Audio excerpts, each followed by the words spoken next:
नमस्कार दोस्तों, आप सभी लोगों का स्टडी IQ अकेडमी स्वागत है। आप सभी विद्यार्थियों के लिए महत्वपूर्ण क्लास लेके आ गया हूं दोस्तों, राजस्थान जीके की। दोस्तों, राजस्थान की जो जीके के टॉप इंपोर्टेंट क्वेश्चन हो सकते हैं वो मैं आप लोगों को करवाने वाला हूं, क्योंकि आप लोगों को पता है आपके इस पेपर में सबसे ज्यादा जो वेटेज रहने वाला है वो राजस्थान जीके का है। मतलब आपको राजस्थान जीके नहीं आती है तो आप सीधा सीधा इस पेपर में फेल हो, आपको कोई भी पास नहीं कर सकता। यदि आप राजस्थान जीके ही नहीं आती है तो आप इस पेपर को कतई देने मत जाना, क्योंकि दोस्तों इसका जो बेस है, जो इंपॉर्टेंट मामला है वह है राजस्थान जीके का। यदि राजस्थान जीके नहीं तो पेपर भी नहीं, ऐसे समझ लो नौकरी भी नहीं है आप लोगों के लिए, ठीक है ना। तो इसलिए राजस्थान जीके नहीं आती है तो आप इस पेपर में 100% फेल हो। बात ध्यान से सुनना, यदि आपने पुरानी वीडियो नहीं देखी है मेरी तो उनको जरूर देख लेना। आज मैं बहुत सारे दिनों में क्लास ले रहा हूं, आशा करता हूं आप लोगों को क्लास मस्त लगेगी, जबरदस्त मजा आने वाला है। क्लास पसंद आए तो शेयर कर देना। और किसी विद्यार्थी को दोस्तों 4th ग्रेड की टेस्ट सीरीज लेनी है तो मात्र 59 रुपए में टेस्ट सीरीज मिल रही है। अभी ऑफर चल रहा है आप लोगों के लिए। डिस्क्रिप्शन में एप्लीकेशन का लिंक है, तुरंत जाके टेस्ट सीरीज ले लो। टेस्ट सीरीज में 10 तो आपको फुल लेंथ टेस्ट पेपर मिलेंगे, plus topic wise test series भी आपको मिलेगी हर सब्जेक्ट की, मैथ और इंग्लिश को छोड़ करके सारी टेस्ट सीरीज आपको मिल जाएगी, टॉपिक वाइज, जीके की, हिंदी की, सबकी, ठीक है ना, कंप्यूटर की, साइंस की। और यहां से बाहर प्रश्न नहीं जाएंगे, पटवारी के प्रश्न भी इसी टेस्ट सीरीज में से आए हैं, पहले बता दूं आपको। इसलिए आप लोगों से अभी भी कह रहा हूं, शानदार तैयारी करो, जबरदस्त फाड़ के आना पेपर को, एकदम मजा आ जाना चाहिए, गर्दा उड़ा देना, ठीक है। चलो दोस्तों अब शुरू करते हैं क्लास को। ये रहा दोस्तों आज का पहला प्रश्न।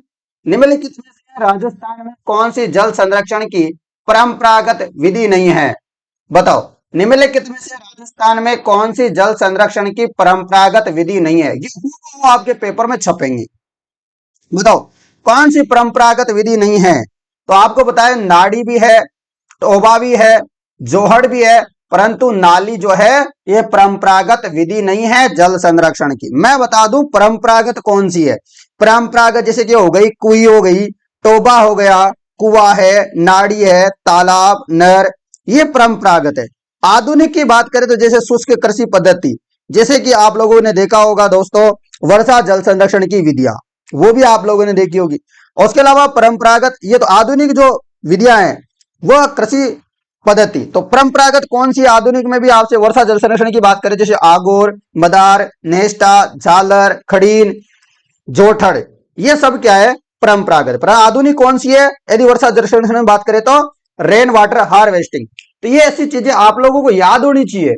मैं जो चीजें आपको बोल रहा हूं आप इनको अच्छे से ध्यान से सुनो, मजा आ जाएगा। अगला प्रश्न, दो खेल पुरस्कारों, गुरु वशिष्ठ पुरस्कार एवं महाराणा प्रताप पुरस्कार के लिए पुरस्कार राशि को 1 लाख से बढ़ा करके कितना कर दिया है? तो गुरु वशिष्ठ पुरस्कार हो या महाराणा प्रताप पुरस्कार हो, पहले 1 लाख रुपए राशि मिला करती थी, उसको बढ़ा के कितना कर दिया है अभी? बताओ कमेंट करके फटाफट से। 5 लाख रुपए कर दिया है, 1 लाख से बढ़ा करके। अच्छा प्रश्न बनेगा आप लोगों के लिए। क्या आप लोगों के लिए करंट अफेयर्स की क्लास लगा दूं मैं? कमेंट कर देना, मुझे लगा देंगे। रावण हत्या किसका मुख्य वाद्य यंत्र है? रावण हत्या किसका मुख्य वाद्य यंत्र है? बताना, रावण हत्या किसका मुख्य वाद्य यंत्र है? तो रावण हत्या भोपा का वाद्य यंत्र है। किसका? भोपा का। तो भोपा जाति का मुख्य वाद्य यंत्र है रावण हत्या। एक एक प्रश्न अच्छे से याद रखना, मजा आ जाएगा। सिलेक्शन लेना है तो ध्यान से क्लास को लीजिएगा, बस इधर उधर कुछ भी नहीं, फालतू की बात। क्लास अच्छी लगे तो लाइक करना, नहीं लगे तो छोड़ देना। सब्सक्राइब करके बेल आइकन का बटन दबा देना ताकि रोजाना क्लासें मिले। अगला प्रश्न, भरतपुर प्रजामंडल कहां स्थापित किया गया था? बताओ, भरतपुर प्रजामंडल की स्थापना कहां की गई थी? बहुत बार प्रश्न आता है। भरतपुर प्रजामंडल की स्थापना राजस्थान में तो नहीं करी, मतलब भरतपुर में नहीं करी, बयाना में नहीं करी, हिसार में भी नहीं करी, तो कहां करी है? रेवाड़ी हरियाणा में। रेवाड़ी हरियाणा में जो है भरतपुर प्रजामंडल की स्थापना की। उसी प्रकार आपसे बोल दे कि जैसलमेर प्रजामंडल की स्थापना कहां की, तो जोधपुर में की। आपसे ऐसे प्रकार पूछ ले कि बीकानेर प्रजामंडल की स्थापना की कहां की? कलकत्ता में की। तो ये तीनों प्रजामंडल बहुत इंपॉर्टेंट है, अपने राज्य में ना करके दूसरी जगह स्थापना की थी याद रखना इनके बारे में, थोड़े स्पेशल है, मैंने तीनों बता दिया आपको। अगला प्रश्न, डेगाना खान राजस्थान के किस जिले में स्थित है? डेगाना की खान राजस्थान के किस जिले में स्थित है आपको बताना है, जरा शानदार आंसर बताना भाई, ठीक है ना। डेगाना की खान कहां पे है, जरा शानदार आंसर आना चाहिए, मजा आ जाना चाहिए एकदम, ठीक है ना, एकदम मजा, मजा मतलब मजा आना चाहिए। तो देखो दोस्तों, जवाब हो जाएगा नागौर। क्या होगा भाई, नागौर होगा। क्या होगा, नागौर होगा। समझ में आई आपको बात? हाँ, तो ये याद रखना है आप लोगों को, नागौर इसका सही जवाब हो जाएगा। अगला प्रश्न, प्रश्न है काजरी अवस्थित है। आप सब बच्चों को बताना है कि काजरी कहां पे है, क्योंकि ये प्रश्न बहुत ज्यादा आता है। काजरी हो, आफरी हो, ठीक है ना, ये बार बार में प्रश्न आता है।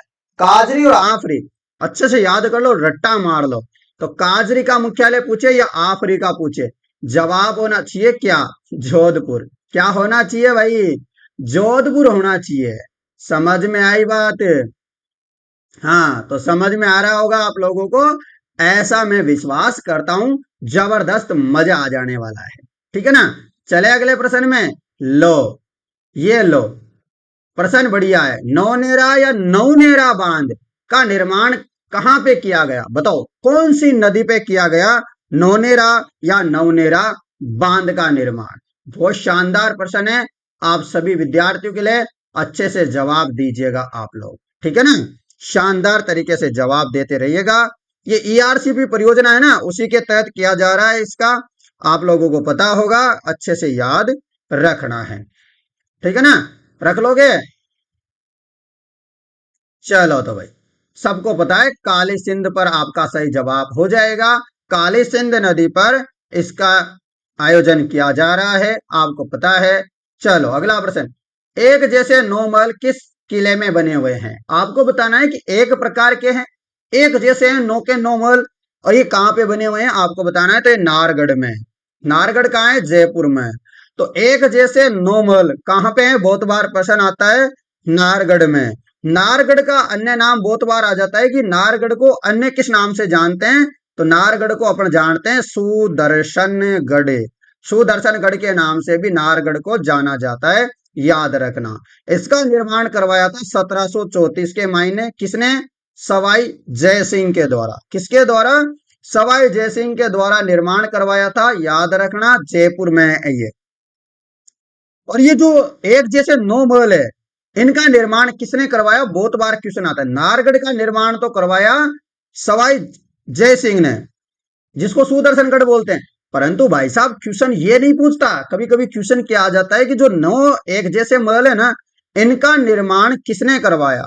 तो इनका निर्माण करवाया था सवाई माधो सिंह ने। किसने, सवाई माधो सिंह द्वारा एक जैसे 9 महलों का निर्माण करवाया गया। और इन महलों का नाम है सूरज प्रकाश, खुशहाल प्रकाश, जवाहर प्रकाश, ललित प्रकाश, आनंद प्रकाश, लक्ष्मी प्रकाश, चांद प्रकाश, फूल प्रकाश, बसंत प्रकाश। तो सारे के सारे प्रकाश है, 9 प्रकार के यहाँ पर महलों का निर्माण करवाया, एक जैसे हैं, और ये निर्माण करवाया था सवाई माधो सिंह ने। जबकि किले का निर्माण करवाया सवाई जय सिंह ने, जिसका अन्य नाम है सुदर्शनगढ़। प्रश्न आया हुआ है हजारों बार, ठीक है ना, बहुत इंपॉर्टेंट है ये सारे के सारे प्रश्न, क्लास को अच्छे से शेयर करते रहना। प्रश्न है अगला, राणा प्रताप सागर बांध किस जिले में स्थित है? राणा प्रताप सागर बांध, देखो मैं आपको एक चीज बताऊं, ये नदी है हमारी, यहां से निकलने वाली नदी है, एमपी से एक नदी निकलती है, इस नदी का नाम है चंबल। क्या नाम है, चंबल। यहाँ चंबल जैसे एमपी से निकल के आती है, तो राजस्थान के थोड़े से पहले ही जो है एमपी में एक बांध पड़ता है, उस बांध का नाम है गांधी सागर। क्या नाम है, गांधी सागर। ये एमपी में है गांधी सागर, यहाँ एमपी में आ गया। उसके थोड़े बाद आता है चित्तौड़गढ़ में, चित्तौड़गढ़ में राउत भाटा। चित्तौड़गढ़ में एक बांध पड़ता है, उसका नाम है राणा प्रताप सागर। क्या नाम है, राणा प्रताप जो है यहाँ पर एक आता है। उसके बाद आता है जवाहर सागर। क्या आता है, जवाहर सागर आता है। उसके बाद आता है यहाँ पर आता है कोटा बैराज, ठीक है ना, ये याद रखना है। देखो गांधी सागर, राणा प्रताप सागर और जवाहर सागर, इन तीनों में बनती है बिजली। बिजली का निर्माण होता है इन तीनों में। परंतु कोटा में कोई बिजली का निर्माण नहीं होता, जीरो बिजली का निर्माण होता है। याद रखना, इंपोर्टेंट है आप लोगों के लिए, मैंने बता दिया। ठीक है ना? चलो, तो कहां पे है राणा प्रताप सागर? चित्तौड़गढ़ में स्थित है, याद रखना। रख लोगे याद? बहुत शानदार प्रश्न है, मैं आप लोगों को अच्छे से बता रहा हूं। ठीक है ना? ये जवाहर सागर कोटा विराट दोनों कोटा में है, जबकि रावतबाटा राणा प्रताप सागर है रावतबाटा चित्तौड़गढ़ में पड़ता है। आप लोगों को अच्छे से पता होगा। अगला प्रश्न, कावड़ बनाने के लिए कौन प्रसिद्ध है? कावड़ बनाने के लिए कौन प्रसिद्ध है? तो कावड़ बनाने के लिए आपको पता है मांगीलाल जी मिस्त्री प्रसिद्ध है। कौन? मांगीलाल मिस्त्री कावड़ बनाने के लिए जाने माने हस्ती जाने जाते हैं। आप लोगों को याद रखना है कि मांगीलाल मिस्त्री कावड़ के क्या है? गजब के कलाकार है। ठीक है ना? याद रखना। कावड़ क्या होती है? बहुत बार प्रश्न आ जाता है। तो कावड़ होती है दोस्तों मंदिर नुमा काष्ठ की कलाकृति होती है, जिसमें कई सारे द्वार बने होते हैं, सभी द्वारों पर चित्र अंकित रहते हैं। तो ये बातें आपको अच्छे से याद रखनी है। अगला प्रश्न, विश्व आदिवासी दिवस के अवसर पर बांसवाड़ा जिले की किस नदी पर पुल बनाने का शिलान्यास हुआ था? आपको बताना है दोस्तों, एक बार मोदी जी आए हुए थे बांसवाड़ा, पुराने समय की बात। वहां पर एक बांध बनाने की बात चल रही है, पुल बनाने का जो शिलान्यास कर गए हैं। अब ये कौन सी नदी पे शिलान्यास की बात है, ये बात मुझे बताओ, कौन सी नदी का मामला है ये? तो अनास नदी का मामला है। बांसवाड़ा जिले की किस नदी पर पुल बनाने का शिलान्यास हुआ है? तो ये अनास नदी पर। किस नदी पे? अनास नदी पर। माही पे नहीं, चाप पे नहीं, जाखम पे नहीं, अनास पे, अनास पे, याद रखना।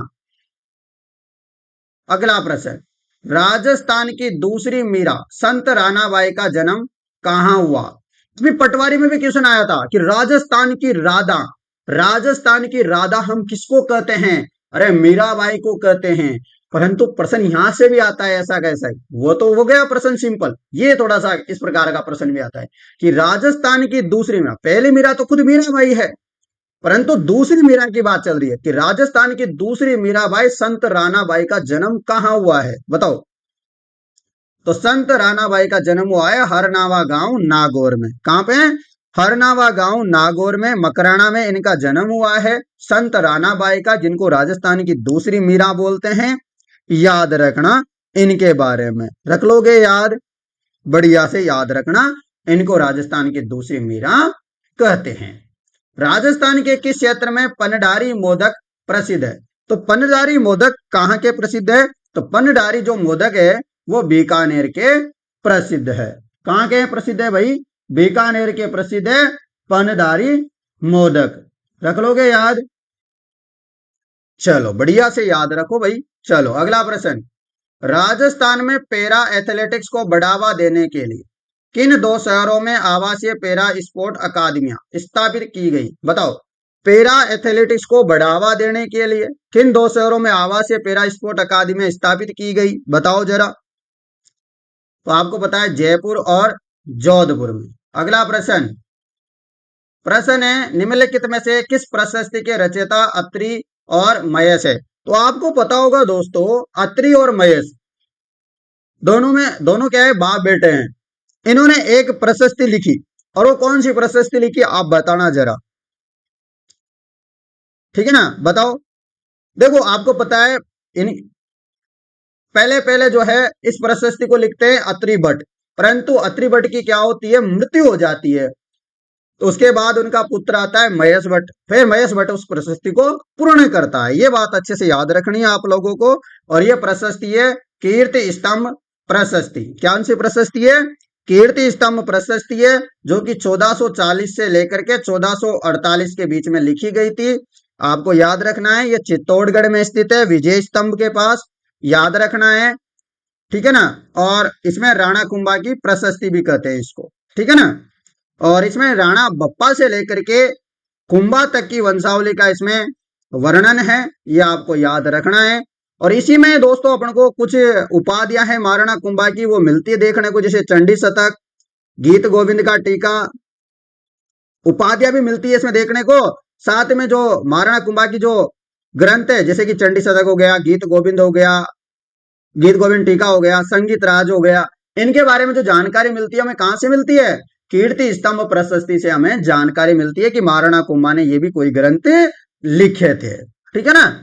चलो भाई, अगला प्रश्न, मारवाड़ के राठौड़ राजवंश के संस्थापक कौन था? बताओ।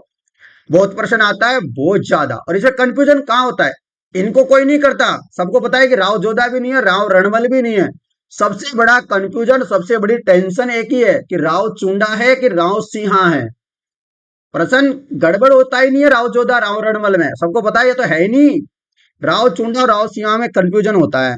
अब मुझे बताओ, आप में से कौन विद्यार्थी इसका सही जवाब दे रहा है? बताओ। तो आप सबको पता होगा कि राठौड़ राजवंश के संस्थापक है राव चुंडा नहीं है, राव चुंडा नहीं है, राव सिंहा है। कौन है? राव सिंहा है राठौड़ वंश के संस्थापक। और राव सिंहा का कार्यकाल है 1240 ईस्वी से लेकर के 1243 ईस्वी तक। याद रख लोगे। मारवाड़ का आदि पुरुष कहते हैं राव सिंहा को, मूल पुरुष कहते हैं, संस्थापक कहते हैं। प्रथम राजधानी कौन सी थी इनकी? पाली थी। कौन सी थी? राजधानी पाली थी। याद रखना, इंपॉर्टेंट है। चलो अगला प्रश्न, अगले प्रश्न में चलते हैं। मारवाड़ राज्य में किस प्रकार के सामंतों को रेख, हुक्मनामा, कौन कौन सी? रेख हो गया, हुक्मनामा हो गया, चाकरी हो गया, से 3 पीढ़ियों के लिए क्या किया जाता है? मुक्त रखा जाता था। मारवाड़ राज्य में किसके लिए मुक्त रखा जाता था, जरा बताना। तो ये मुक्त रखा जाता था राजवी के लिए। किसके लिए? राजवी के लिए। रणकपुर के जैन मंदिर का शिल्पी कौन था?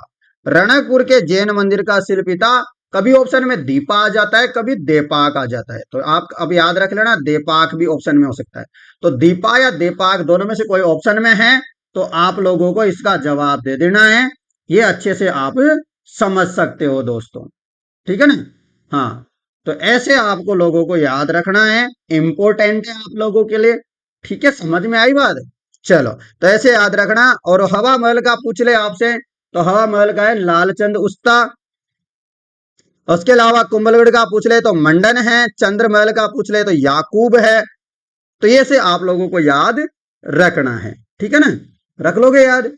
चलो चलते हैं अगले प्रश्न में। ये रहा, निम्न में से कौन सी नदी 12 जिले में प्रवाहित नहीं होती? मतलब 12 में नहीं होती, 12 में नहीं होती तो बार बार चली जाती होगी। बिल्कुल। तो बताओ, 12 में नहीं होती प्रभावित, ऐसी कौन सी नदी इन चारों में से बताना भाई। तो आपको पता है कुन्नू भी है, परवन है, पार्वती है, कुराल नहीं है। कौन सी नहीं है? कुराल नहीं है। याद रखना, कुराल ये 12 जिले में प्रवाहित नहीं होती है। अगले प्रश्न में चलते हैं। खेजड़ी वनस्पति या प्रजाति वृक्ष पाई जाती है, तो खेजड़ी का वृक्ष कोड़े पाया जाता है, आपको बताना है। ठीक है, चलो बताओ फटाफट। तो खेजड़ी का वृक्ष पाया जाता है उष्ण कटिबंधीय कंटीले क्षेत्र में, यानी कि मुख्यतः बात करें हम तो पश्चिमी राजस्थान। पश्चिमी राजस्थान मतलब जैसलमेर, जोधपुर, बीकानेर, बाड़मेर, इन जगहों में चूरू वगैरह, इधर जो है खेजड़ी की वनस्पति सर्वाधिक पाई जाती है। अगला प्रश्न, निम्नलिखित में से मारवाड़ के शासक में से मारवाड़ का महाराणा प्रताप किसको कहते हैं? मारवाड़ का महाराणा प्रताप हो गया, मारवाड़ का भूला बिसरा राजा हो गया, और ऐसा राजा जो दबंग डॉन, समझ रहे हो?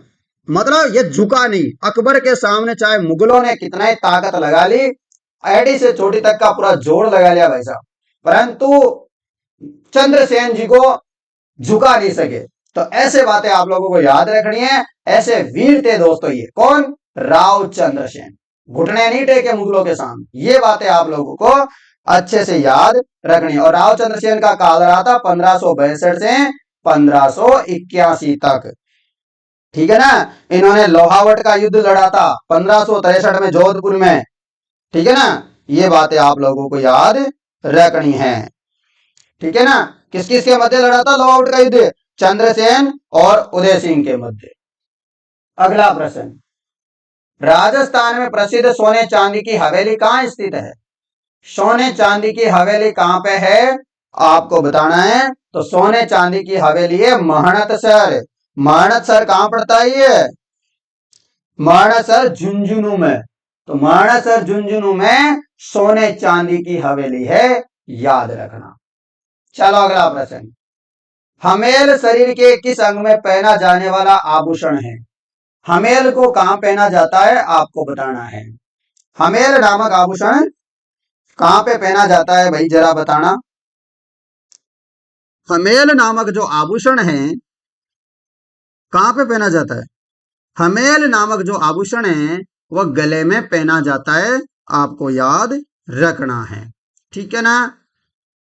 अगला प्रश्न, सौर ऊर्जा उत्पादन में प्रथम स्थान स्थापित राजस्थान रूफटॉप सौर संयंत्र किस स्थान पर है। प्रथम स्थान पर स्थापित राजस्थान रूफटॉप सौर संयंत्र किस स्थान पर है। अरे ये प्रश्न ही थोड़ा सा गड़बड़ हो गया है, इसको छोड़ो। अगला प्रश्न देखो, उदयपुर में राजस्थान महिला परिषद की संस्थापक कौन थी बताओ। उदयपुर में राजस्थान महिला परिषद की संस्थापक कौन थी बताइएगा फटाफट।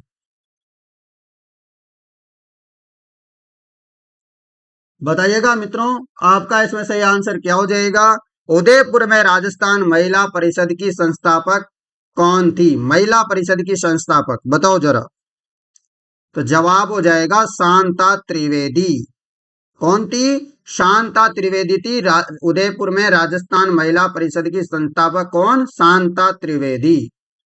अगला प्रश्न, राजस्थान में बायोमास ऊर्जा के उत्पादन हेतु विशाल संभावनाएं किस कारण से हैं। बायोमास उत्पादन की विशाल संभावनाएं राजस्थान में क्यों है, क्या बात है कि राजस्थान में बायोमास की अधिक संभावनाएं बताई गई है।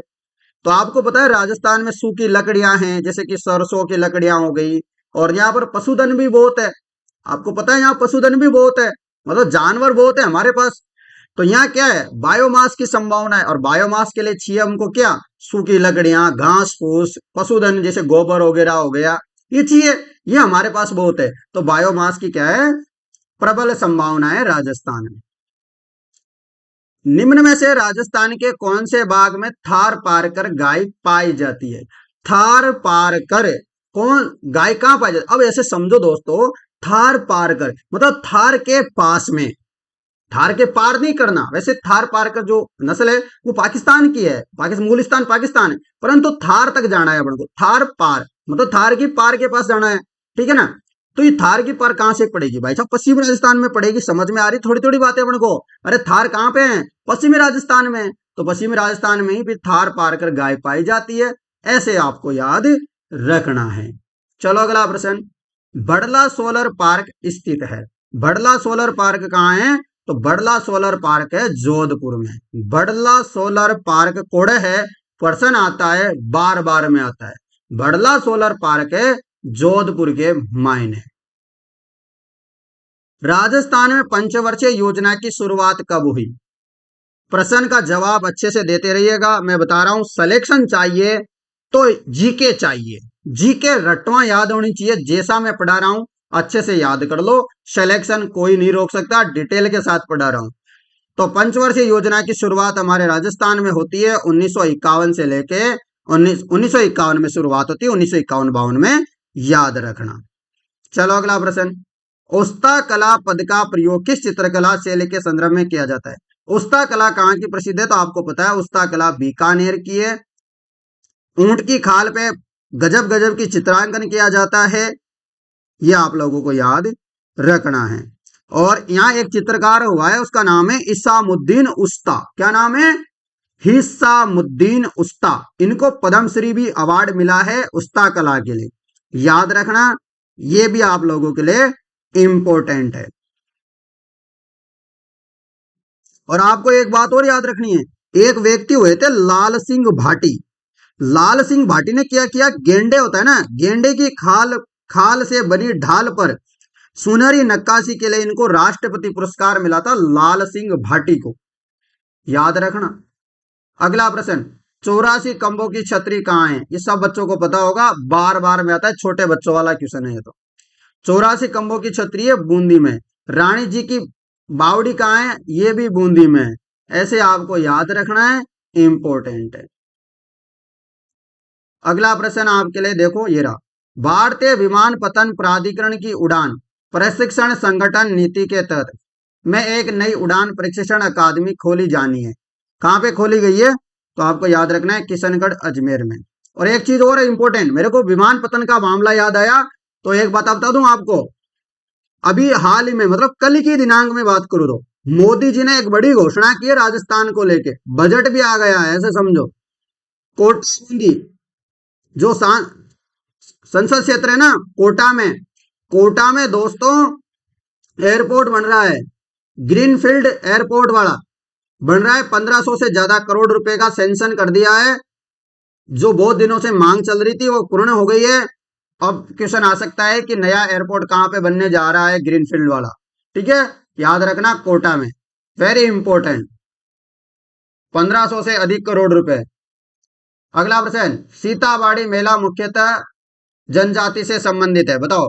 सीताबाड़ी मेला आपको पता है ये 12 जिले में बढ़ता है, शहर या जनजाति का मेला है। कहां पर, शहर या जनजाति का मेला है सीताबाड़ी का, आपको याद रखना है, इंपॉर्टेंट है, ठीक है ना, रख लोगे। हाँ, तो 12 में बढ़ता है ये, इसको बोलते हैं शहर या जनजाति का कुंभ, या बोले तो हाड़ौती का सबसे बड़ा मेला। निम्नलिखित में से लोक नृत्य एवं उसके क्षेत्र से जुड़े युग्मों को सही नहीं है वो बताना है। चलो सही नहीं है वो बताओ जल्दी से।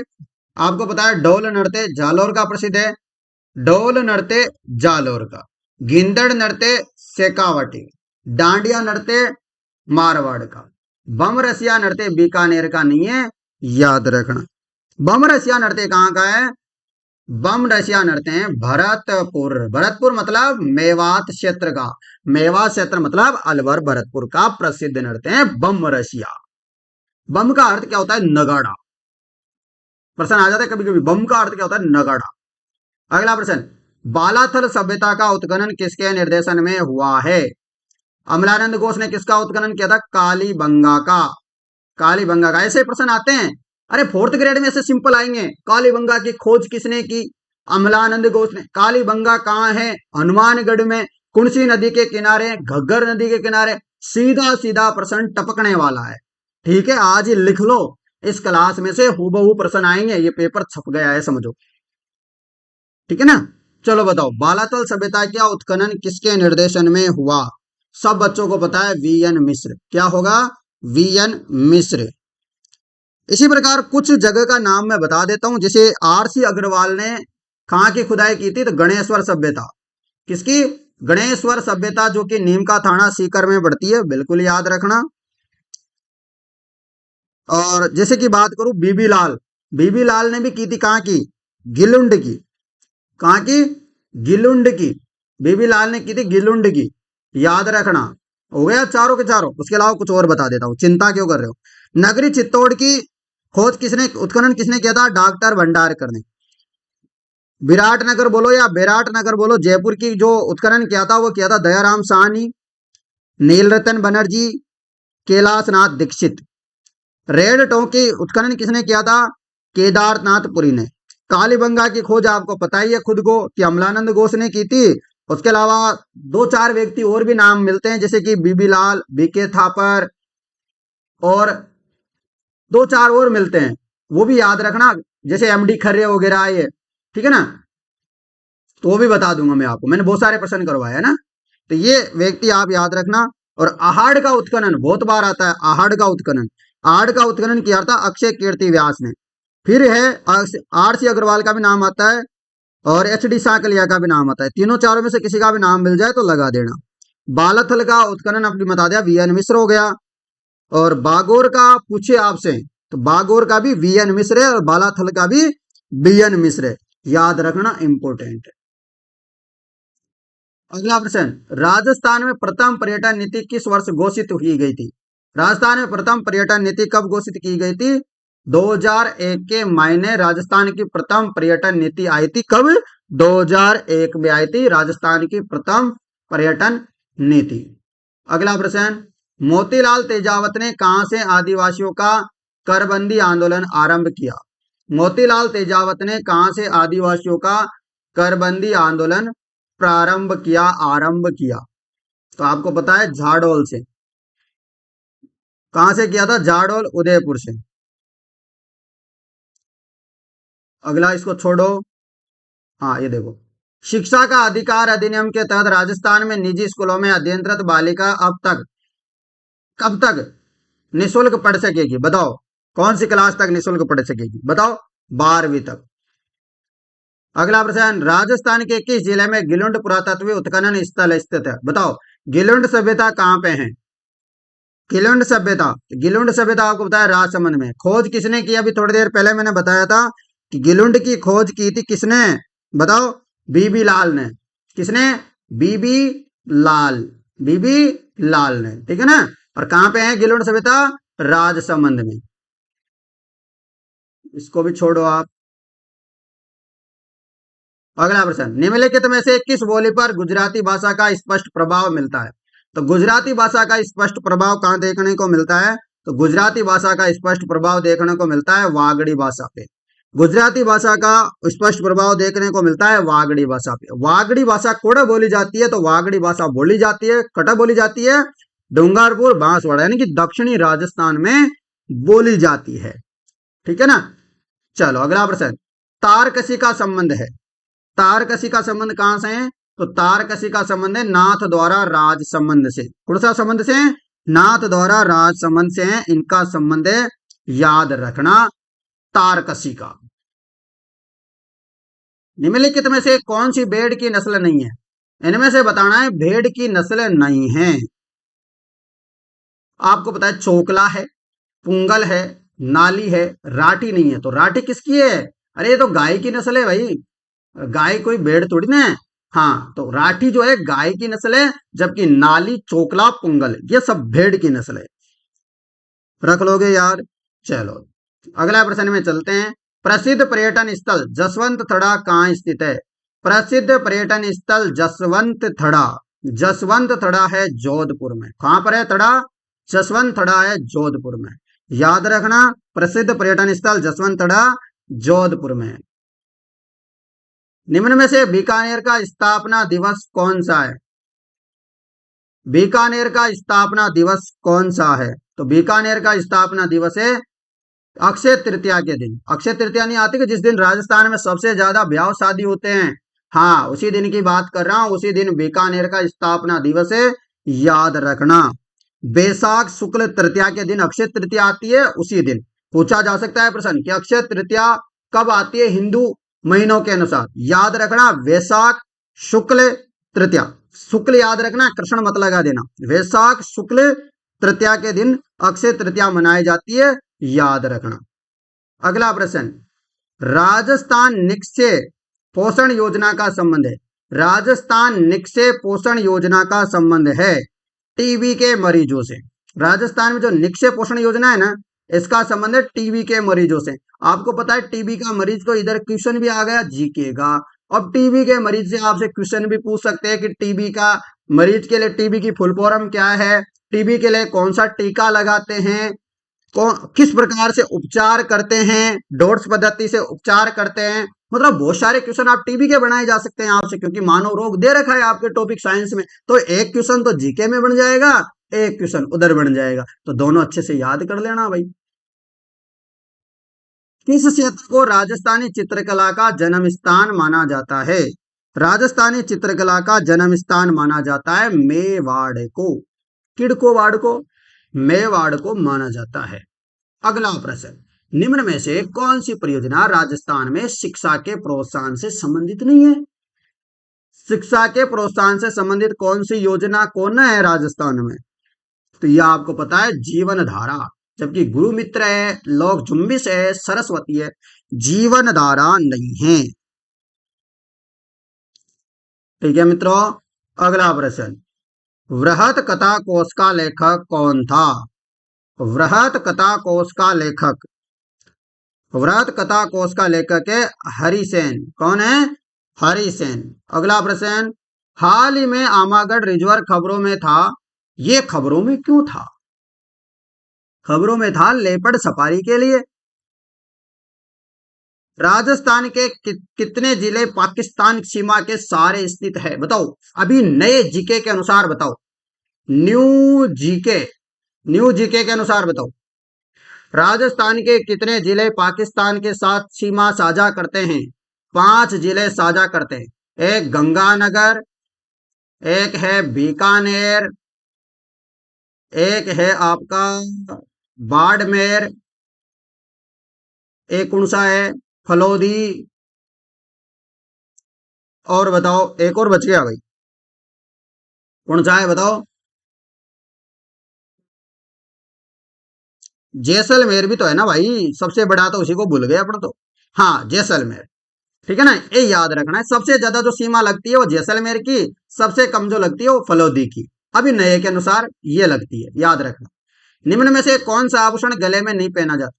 इनमें से कौन सा ऐसा आभूषण है जो गले में नहीं पहनते? अरे सबको दिख रहा है यार, सीधा सीधा दिख रहा है। तो छोटे छोटे बच्चे भी दे देंगे। जैसे तुलसी गले में पहनते हैं, सरी गले में पहनते हैं, तिमड़िया गले में पहन, अरे रखड़ी को कोई गले में थोड़ी ना पहनती है महिलाएं, रखड़ी को तो सिर में पहनती, सिर में यहाँ सामने दिखता है ना रखड़ी। हाँ देखी होगी, बिल्कुल, तो याद रखना ये बात।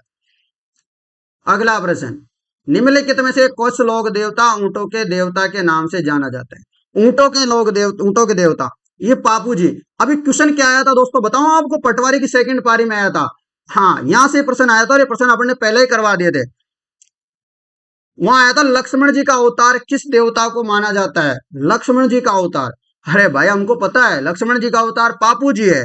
प्रश्न आया था ये, और ये पहली शिफ्ट में क्वेश्चन आया था, मतलब ये तो सेकंड शिफ्ट में आया था।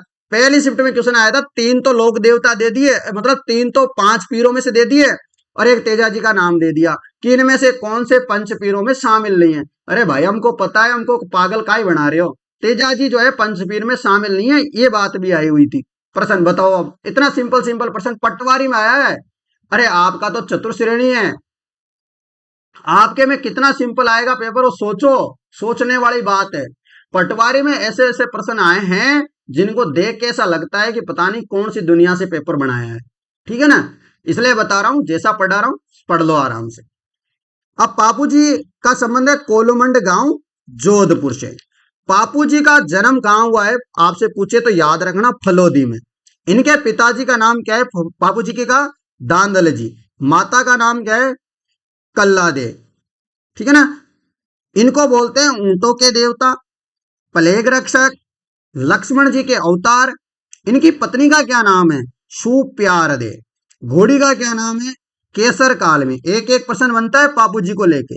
इनकी पुस्तक का नाम है पापू प्रकाश। मेला कब लगता है? चैत्र अमावस्या को मेला लगता है। बौद्ध चिन्ह क्या है इनका? भाला है। याद रखना, राजस्थान में सबसे पहले ऊंट लाने का जो श्रेय जाता है वो पापू जी को जाता है। दूसरी बात याद रखना, कोई ऊंट बीमार हो जाए तो पापू जी की पूजा करते हैं। और क्या याद रखोगे?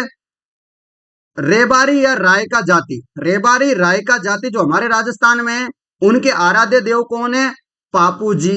इतनी बातें मैंने पापू जी के बारे में बता दी। अब आपको और क्या चाहिए पापू जी के बारे में? बस बहुत है। बेसरोडगढ़ से बिजोलिया के बीच स्थित जो पठारी प्रदेश है ना, उसको क्या बोलते हैं? बेसरोडगढ़ से लेकर के बिजोलिया के बीच जो पठार है उसको बोलते हैं ऊपर माल का पठार। कौन सा पठार? ऊपर माल का पठार के नाम से जानते हैं। पिछवाई चित्रण किस चित्रकला शैली में से संबंधित है? आपको बताना है। पिछवाई चित्रांकन किस शैली से संबंधित है? पिछवाई आपको पता है, पिछवाई पिछवाई कहाँ की है? नाथ द्वारा की। इसमें भगवान श्री कृष्ण के बाल रूप के चित्र बनाए जाते हैं, याद रखना, बहुत इंपॉर्टेंट है। इसमें उदयपुर व ब्रज शैली का क्या है? समावेश है। और इसका जो स्वर्ण काल था वो राज सिंह के समय यहाँ क्या था? स्वर्ण काल है। प्रश्न ये भी आता है कि नाथ द्वारा के प्रसिद्ध चित्रकार का क्या नाम है? इनमें से बताओ, तो मैं बता दूं चित्रकार का नाम। देखो यार, नाथ द्वारा भगवान का यहाँ पर क्या है? मंदिर है। ठीक है ना, भगवान श्री कृष्ण का।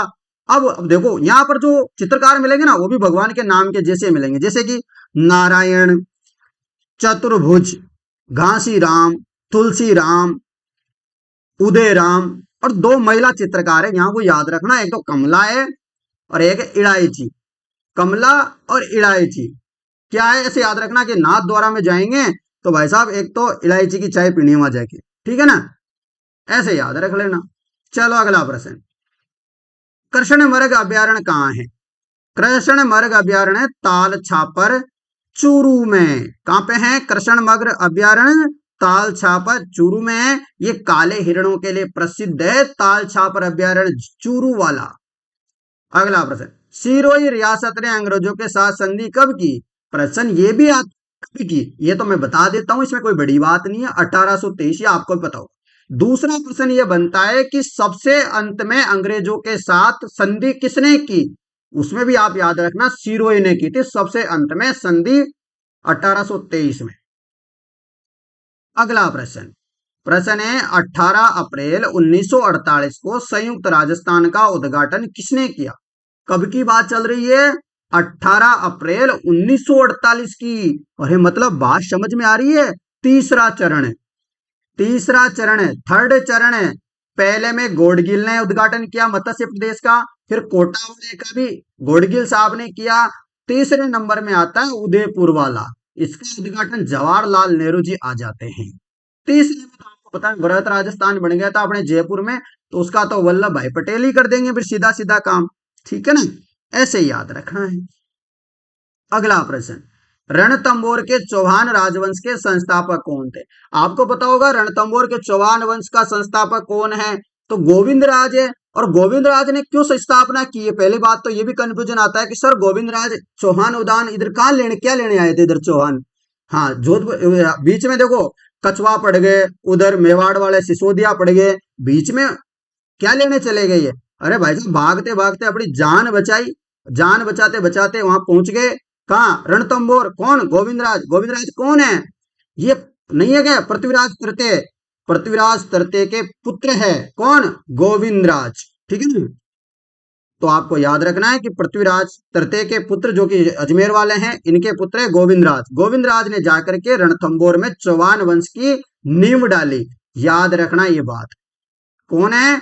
गोविंदराज। किसके पुत्र हैं? पृथ्वीराज तृतीय के पुत्र है, अजमेर के जो चौहान शासक थे, ठीक है। अगला प्रश्न ये रहा, राजस्थान में शीतकालीन वर्षा उन चक्रवातों के परिणाम स्वरूप होती है, उत्पन्न होती है। अरे आपको पता है शीतकाल में जो वर्षा होती है राजस्थान में उसको क्या बोलते हैं? मावठ। क्या बोलते हैं? माउंट। और मावठ की फसल किसके लिए लाभदायक होती है? रबी की फसल के लिए, याद रखना, जैसे गेहूं सरसों, इनके लिए मजा आ जाता है इनके लिए। बताओ किस कारण होती है वर्षा? ये इसलिए होती है भूमध्य सागरीय चक्रवात के कारण। अगला प्रश्न, महान सीमा वृंश है सवाई माधोपुर। महान सीमा वृंश कहाँ है? सवाई माधोपुर है कि कहाँ पे है? अरे यहाँ पर प्रश्न ही अधूरा है, गड़बड़ है प्रश्न में। क्या गड़बड़ है मैं लिख दूं, मान सीमा वृंश कहाँ स्थित नहीं है? हाँ ऐसा प्रश्न है। देखो कोटा में है, सवाई माधोपुर में, धौलपुर में है, उदयपुर में नहीं है। सम वर्षा रेखा राजस्थान को लगभग 2 समान भागों में विभाजित करती है। ये देखो हमने प्यारा सा क्यूट सा राजस्थान बनाया, ये राजस्थान को 2 बराबर भागों में बांटती है। इस रेखा को हम बोलते हैं 50 सेंटीमीटर वर्षा रेखा। ये राजस्थान को 2 बराबर में, अरे एक और रेखा आती है 25 सेंटीमीटर, ये पश्चिमी राजस्थान को भी 2 बराबर भागों में बांट देती है, तो ये तो 25 सेंटीमीटर। हमसे पूछा है यहाँ पर सर राजस्थान को 2 भागों में, तो ये है 50 सेंटीमीटर। पश्चिमी राजस्थान को भी 2 बराबर भागों में बांटती है, तो वो 25 हो जाती है, याद रख लोगे। चलो, राजस्थान में क्रांति का प्रारंभ 28 मई 1857 को नसीराबाद छावनी के किन सैनिकों द्वारा हुआ? बताओ, राजस्थान में क्रांति का प्रारंभ 28 मई 1857 को नसीराबाद छावनी के कौन से सैनिकों ने किया? तो आपको पता होगा एक सैनिक छावनी थी कहां पे है, एक सैनिक छावनी थी कहां पे थी मित्रों, याद रखना है, बताओ कमेंट करके, सब बच्चे कमेंट करके बताओ फटाफट, ठीक है ना, कमेंट करके बताओ फटाफट। तो आपको पता है उसका नाम था 15वीं बंगाल नेटिव इन्फेंट्री। क्या नाम था? 15वीं बंगाल नेटिव इन्फेंट्री। इन्होंने यहाँ पर आक्रमण किया जबरदस्त, और 28 मई 1857 को नसीराबाद अजमेर से जो है जबरदस्त शुरुआत हुई।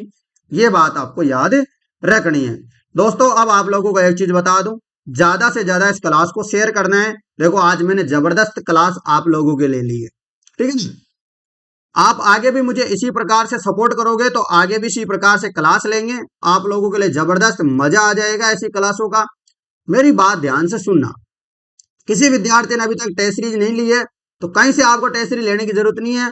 मात्र 59 रुपए में टेस्ट सीरीज मिल जाएगी। डिस्क्रिप्शन में एप्लीकेशन का लिंक दे रखा है मैंने। स्टडी IQ अकेडमी के नाम से एप्लीकेशन है अपनी, उसको डाउनलोड करना। वहां पर आपको हिंदी के टॉपिक वाइज टेस्ट मिलेंगे, जीके के जैसे आर्ट एंड कल्चर होगी, ज्योग्राफी हो गया, पॉलिटी हो गया, सबके टेस्ट सीरीज मिल जाएगी टॉपिक वाइज। साइंस की मिल जाएगी, कंप्यूटर की मिल जाएगी, क्या चाहिए आपको।